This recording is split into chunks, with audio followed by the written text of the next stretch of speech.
দুই, সে যে এমন সংখ্যা সব থেকে একটু আলাদা। এমন কি তার মাঝে যা তাকে আলাদা করে?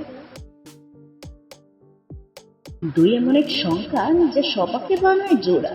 দুই এমন এক সংখ্যা যা রাখে না কাউকে একা। আর কি আছে বিশেষত্ব? কবি যে দিচ্ছে দুইকে গুরুত্ব, এমন তাতে যা আছে দেখিয়ে দিতা এখানে। দুই এমন এক সংখ্যা, কখনো সে না হয় একা সঙ্গহারা। দুই এমন এক সংখ্যা, দুজনের জীবন জোড়া।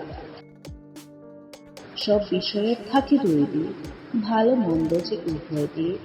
আমাদের মা বাবা দুইজন, পরিবারের খুঁটি হয়।